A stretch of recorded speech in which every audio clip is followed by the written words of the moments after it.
São Paulo pisa no acelerador por contratação de um zagueiro. Vamos falar muito aí sobre isso, tem bastante informação de mercado da bola. Lucas Moura confirmado para o jogo de amanhã contra o Vitória, Gabriel. Vamos falar sobre isso e várias outras notícias do Tricolor. Belezinha? Tranquilão, meu parceiro? Então vamos embora para as notícias do São Paulo. E o negócio é o seguinte, comentou com vocês de manhã, né? Informação que o Altian traga, que é o seguinte, que a CBF não iria aí, né, cara, divulgar o áudio do VAR do jogo do São Paulo contra o Atlético Paranaense. Na quarta-feira, que foi o dia do jogo, teve 4 jogos pela Copa do Brasil.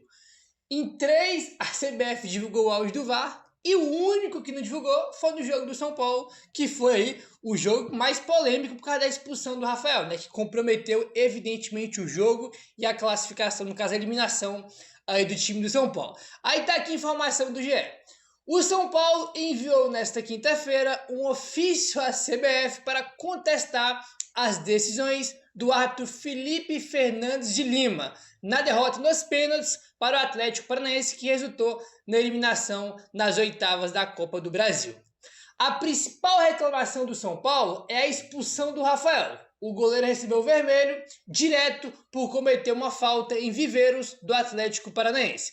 Aí o que acontece? O São Paulo quer ter acesso ao áudio da análise do lance pelo VAR, né? A informação que o Altian traga é o seguinte: a CBF não vai divulgar o áudio do jogo do São Paulo aí porque não teve uma revisão no VAR, né? O árbitro deu vermelho para o Rafael, ele foi expulso. O árbitro não foi para o VAR analisar aí se era para expulsão ou se não era. Ele nem foi para o VAR, né? Ele nem foi chamado para consultar o VAR. E por isso, né, pelo menos é o que a CBF alega, por isso que eles não vão divulgar o áudio, porque não teve uma revisão. Mas o São Paulo enviou ofício para a CBF, aí querendo, né, cara, aí escutar esse áudio. A gente sabe que esse negócio de ofício não vale nada, né, rapaz? Eu queria saber quem inventou esse negócio de ofício, que no fim das contas não vale porcaria nenhuma, entendeu? Eu nunca vi um time enviar um ofício querendo alguma coisa, alguma explicação e conseguir, né? Geralmente não dá em nada aí. E olha só isso aqui, que poucas pessoas estão comentando. A expulsão do Rafael foi o quê? 3, 4 minutos.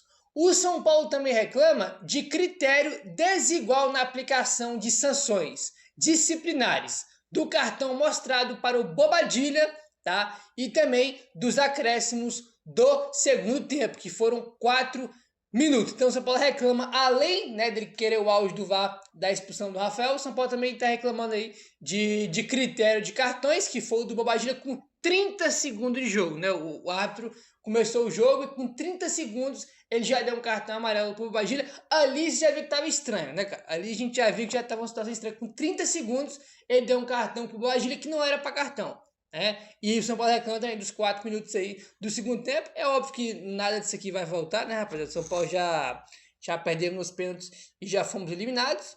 Mas pelo menos o áudio do VAR tinha que ter, cara. Porque, tipo assim, tipo assim, ninguém tá cobrando nada de outro mundo. Tipo assim, cara, a gente quer escutar o áudio do VAR. A gente quer escutar o que o árbitro e o rapaz lá do VAR estavam conversando na hora que o árbitro de campo expulsa o Rafael. Porque ele expulsa o Rafael e fica um tempão lá conversando com o cara do VAR até ele reiniciar o jogo. Então aquela conversa que eles tiveram naquele momento, o São Paulo quer ouvir, ele tem direito de ouvir, é o mínimo, né? Eu queria que uma vez na vida, né, o São Paulo tivesse aí culhão, irmão, batesse o negócio na mesa e falar, ó, eu não tô pedindo áudio, eu tô exigindo, eu quero o áudio na minha mesa agora e acabou, entendeu? Não tem que pedir nada, tem que exigir, né? Mas com esse na diretoria do São Paulo, dificilmente isso vai acontecer. Provavelmente vai enviar esse ofício, enviou, e provavelmente, como sempre, não vai acontecer nada, né? Já foi eliminados no Paulistão com a aberração da arbitragem naquele pênalti, né? Aí lá já é a Federação Paulista, evidentemente, não tem nada a ver com a CBF.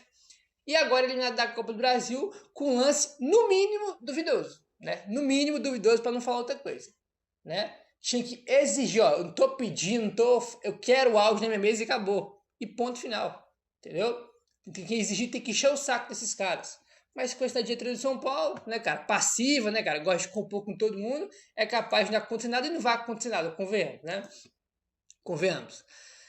Éder Traschini UOL. Eliminações no Paulista e na Copa do Brasil afetam parte financeira e já gera buraco de 67 milhões de reais. O São Paulo sonhava com mais de 24 milhões com as duas competições somadas. 10 milhões de reais no Paulistão e 14 milhões na Copa do Brasil. Tá? Esses eram os valores que o São Paulo esperava ganhar com as competições. Né? O São Paulo tinha aí na meta orçamentária chegar na final do Paulista, não conseguiu chegar, perdeu o Palmeiras com aquele pênalti escandaloso na semifinal. E a meta na Copa do Brasil era chegar nas quartas, onde também não chegou porque foi eliminado nas oitavas. Então o São Paulo aí tinha um sonho, um objetivo de ganhar 24 milhões, 10 no Paulistão e 14 na Copa do Brasil. Além desses 24 milhões, né, do Paulista da Copa do Brasil, que deixou de faturar, o departamento de futebol do São Paulo gastou bem mais do que o previsto até esse momento do ano, ultrapassando o orçamento em 43 milhões de reais. Aí a gente pergunta aqui, olha só, o departamento de futebol gastou bem mais do que o previsto até o momento do ano, ultrapassando o orçamento em 43 milhões. Gastou com o quê? Gastou o quê? Que o time tá precisando de zagueiro, não contratou. Tá precisando de lateral direito, não contratou. Saiu vários jogadores, né? Desde o começo, várias vendas foram realizadas e o São Paulo não contratou nenhum jogador pagando os direitos econômicos. Só trouxe jogador livre no mercado e os outros chegaram por empréstimo. Empréstimo ou livre, foram os dois moldes aí de contratações que o São Paulo fez no ano até aqui, né? Contando a janela do meio do ano e também a primeira, lá do início do ano, né? Quando trouxe o Wendel, quando trouxe o Oscar, entendeu? Quando trouxe o Enzo Dias. Então, qual a explicação de ter gastado bem mais do que o previsto? Ultrapassou o orçamento em 43 milhões, né? 43 milhões de reais os caras ultrapassaram, 43 milhões, ajuda os 24 que não ganhou, que estava no orçamento, dá 67 milhões de prejuízo. O que explica isso aqui, cara? A diretoria de São Paulo é assim, né? Diretoria que ninguém fala, diretoria que é obscura, né? Não contrata ninguém, tem um monte de prejuízo financeiro, não dá para entender, né? O clube que entra dinheiro, né? E a situação parece que nunca melhora, né? Aí não contrata ninguém, né? Gasta todo o dinheiro e gasta bem mais do que devia. Qual a explicação? Qual a explicação? Enquanto isso, o time só tem 3 zagueiros, já precisava de um antes, né? Do Rabelo se machucar. A Rabelo se machucou, agora precisa mais ainda. Lateral direito só tem um, que é o Cedric, entendeu? O time não contratou nenhum jogador pagando os direitos econômicos, mas os caras gastaram bem mais do que estava na previsão do orçamento. O que explica isso? Ninguém sabe o que explica, porque é um clube obscuro, ninguém sabe nada. É um clube, cara, assim, é uma gestão vergonhosa e que ninguém sabe o que acontece no São Paulo, né? Um negócio assim, lamentável. Cada notícia que vai saindo sobre o São Paulo, sobre situação financeira, irmão, é uma tragédia, é uma paulada atrás da outra, né? A coisa, irmão, é sempre uma pior que a outra. É um negócio de maluco, o que acontece aí? Te contar um negócio, viu, cara? Não contrata ninguém, né? Não compra ninguém, mas gasta bem mais do que o previsto. É um mistério assim que não dá pra entender, né, cara? Um clube que o dinheiro vai pra qualquer lugar que a gente não sabe, né? Vai, né? Parar por aqui pra falar o que não deve, né? Seguinte, foi confirmada aí a informação que a gente já tá comentando aqui tem 1 semana, 2 semanas. Lucas Moura está confirmado como reforço para o jogo de amanhã. O São Paulo anunciou de forma oficial. Pronto para o retorno. Lucas Moura está à disposição para o duelo com o Vitória neste sábado às 6h30 no estádio do Morumbi. Então tá aí confirmado, o Lucas vai para o banco amanhã contra o Vitória. Já tem o quê? Algumas semanas que a primeira informação foi o seguinte, ó, a previsão do São Paulo para o Lucas voltar é contra o Atlético Nacional lá em Medellín, na Colômbia, né, que é o jogo de ida da Libertadores. Essa era a ideia do São Paulo. Aí depois você passa nos dias, né, ele vinha treinando bem, né, cara, sem dor, treinando sem restrição, e depois começou a informação que existe a possibilidade, né, caso ele continuasse treinando sem dor e sem restrição, existe a possibilidade dele ir para o banco contra o Vitória, né, que é o jogo de amanhã, que antecede o jogo de Medellín, que era a previsão inicial. Então ele está treinando sem restrição, sem dor, e por isso ele vai para o banco amanhã contra a equipe do Vitória. Finalmente alguém voltando, né, cara? Todo jogo aí, ou quase do jogo, tem jogador machucado, sempre mais um entrando no DM, tem uma lista gigante de jogadores já no DM, e finalmente pelo menos um vai voltar agora, que é o melhor deles, que é o Lucas, que é o melhor jogador indiscutivelmente aí do time do São Paulo. Então, a baita notícia, de forma oficial, o Lucas está confirmado, vai ser relacionado para o jogo de amanhã contra o Vitória. A UGE coloca aqui, ó, Lucas Moura, que já vinha treinando normalmente com o elenco, recuperou-se de um estiramento da cápsula posterior do joelho direito e volta a ficar à disposição da comissão técnica, que já deixou claro que não quer queimar etapas com o jogador, que foi o que o Crespo falou na coletiva, né? Não tem como aí queimar etapas aí. Na última segunda-feira, o Lucas Moura fez seus primeiros minutos de treino junto de todos os companheiros, numa das atividades do dia da reapresentação. Depois fez trabalhos complementares com a preparação física, né? Então é essa semana aí que ele vem treinando, né, sem restrição, com todo o elenco, né? E vai estar no banco aí amanhã contra o Vitória. Graças a Deus, obrigado, Deus. Pelo menos um voltou, pelo menos um saiu dele, pelo menos um, né, que é o principal deles. Agora, ele tá o quê? 3 ou 4 meses aí que ele tá fora. É óbvio, né, rapaziada, que amanhã, né, nem contra o Atlético Nacional, ele não vai estar nem de perto no nível Lucas Moura que a gente conhece. Por quê, galera? Porque o cara tá 3, 4 meses machucado, tava fora aí sem jogar, né? Ao decorrer dos jogos que ele vai entrando no segundo tempo, né, porque ele vai começar no banco, porque ele não tem condição de começar ainda. Ao decorrer dos jogos que ele vai entrando no segundo tempo, que ele vai ganhando ritmo, vai ficando sempre fisicamente, cada vez ele vai melhorando. Mas é óbvio que por agora, nos primeiros jogos aí, né, que começa amanhã, é óbvio que ele não vai estar no nível dele. Então a gente tem que ter paciência, tá? Tem que ter paciência aí, porque a gente tem que ter noção, não é? Nossa, Lucas Moura voltou agora e não jogou nada. Não é assim, né, cara? Tem que esperar o cara pegar ritmo de jogo, tá 100%, entendeu? E isso aí, evidentemente, que demanda tempo, vai demorar alguns jogos até ele chegar no nível 100%. Vai demorar até ele virar titular absoluto de novo, que ele vai ser quando ele estiver já nas melhores condições do Lucas, que a gente aí já conhece, né? Então, isso é óbvio, né? Tem que esperar aí alguns jogos, né? Vários jogos aí, para ele pegar o ritmo de jogo e estar sempre nas pontas dos cacos, para ele poder render aquilo que a gente sabe que ele pode render, né? Por exemplo, a gente tem agora Vitória amanhã, né? Aí tem Atlético Nacional, Sport e depois o Atlético Nacional pela volta. Por exemplo, esses 2 jogos contra o Atlético Nacional na Libertadores, que são os 2 jogos mais importantes do ano, o Lucas não vai estar 100% nenhum, porque não tem tempo, né? Um é terça agora e o outro é na outra semana. Então, tipo assim, não vai dar tempo ainda de ter o melhor Lucas já nos jogos mais importantes do ano, que é contra o Atlético Nacional. Faz parte, paciência, fazer o quê, né? É paciência aí, mas mesmo ele não estando 100%, cara, é um jogador que intimida o adversário. Pô, vou marcar o Lucas, é um cara respeitado, né? Mesmo o Lucas estando voltando agora, irmão, o marcador não vai dar bobeira com ele. É o Lucas, é o cara que intimida, tem que ficar de olho nele, entendeu? Só a presença dele em campo, irmão, já atrai muita coisa, né? Visando aí o adversário. Então, graças a Deus, ótima notícia, nosso querido Lucas Moura está de volta, né? Amanhã deve jogar, sei lá, uns 15 minutinhos, 20 minutinhos, entrando ali no fim do jogo. Belezinha, meu parceiro? Tranquilão? Vamos mudar de assunto agora e vamos falar sobre mercado da bola.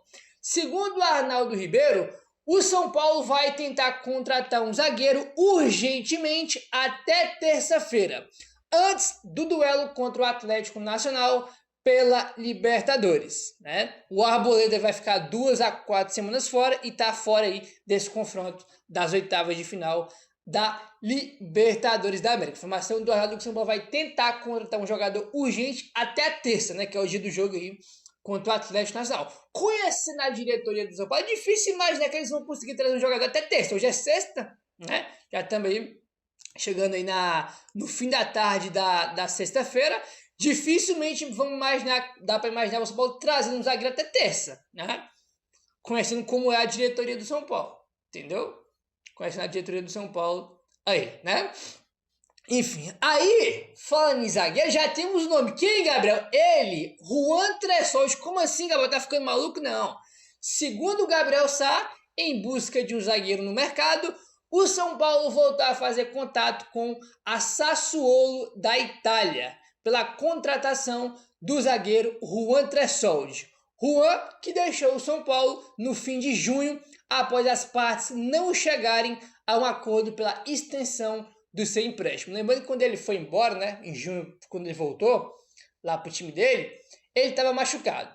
O Juan Tressoldi está totalmente recuperado das dores que sofria no joelho direito e está apto a poder voltar a jogar novamente. Ele tem vontade de seguir no futebol brasileiro e recebeu outras sondagens de times do Brasil, tá? Então ele já está recuperado, está bem fisicamente, ele quer continuar no Brasil e tem outros times também interessados aí na contratação do jogador. Antes mesmo dele voltar para o Sassuolo, né, quando ele estava no São Paulo. A gente tinha essa informação com o Grêmio, que foi o time que revelou ele, e o Botafogo. Foram dois times brasileiros que tiveram, né, um contato já inicial com o Sassuolo para tentar contratar o Juan Tressolz, né? Mas por enquanto ele não acertou com nenhum novo time. O São Paulo, de novo, né, conversou com o Sassuolo várias vezes para tentar manter o Juan, não conseguiu, ele foi embora. E agora o São Paulo de novo tá tentando trazer aí de volta o Juan Tressolz, tá? Aí tá falando, pô, Gabriel, por que o São Paulo quer trazer o Juan de novo? Segundo o Gabriel Sá, os motivos são: a diretoria entende que o Juan já chegaria adaptado, mas a negociação não é fácil, muito pelo desgaste deixado das tentativas anteriores. A ideia é o empréstimo com opção de compra até junho de 2026. Então já tem um desgaste, já porque o Sport já conversou várias e várias vezes com o Sassuolo anteriormente para permanecer com ele, já tinha um desgaste já nas negociações. Então esse é um dos motivos aí para o seu negócio difícil, ter esse desgaste. E o São Paulo quer ficar com o Juan, né? A trazer ele de volta aí por empréstimo de um ano até junho de 26, né? Com opção de compra ao final aí desse contrato de empréstimo, né? Enfim, eu acho o Juan Tressolz bom jogador, acho que ele faz falta sim, ele jogava bem, eu gosto dele, mas é óbvio que os valores eram muito caros, né, cara? Por 20 e poucos milhões, quase 30 milhões, a opção de compra que tinha no contrato dele, acho um valor muito caro pelo jogador que ele é e por ser um reserva, né? Mas eu acho que ele é bom zagueiro, e se voltasse por valores aí acessíveis, né, que seria justos, acho que pode ser um bom negócio. Eu espero que não estejam vendendo o Lucas Ferreira para contratar o Juan Tressolz, que aí é demais pro nosso gosto, né, cara? Aí realmente fica bastante complicado se for isso. Vender o Lucas Ferreira para trazer o Juan, aí não dá, né? Espero que não seja isso aí, por mais que a gente precise de um novo zagueiro. Meu querido, se inscreve no canal, deixa o like, valeu, tamo junto e saudações tricolores.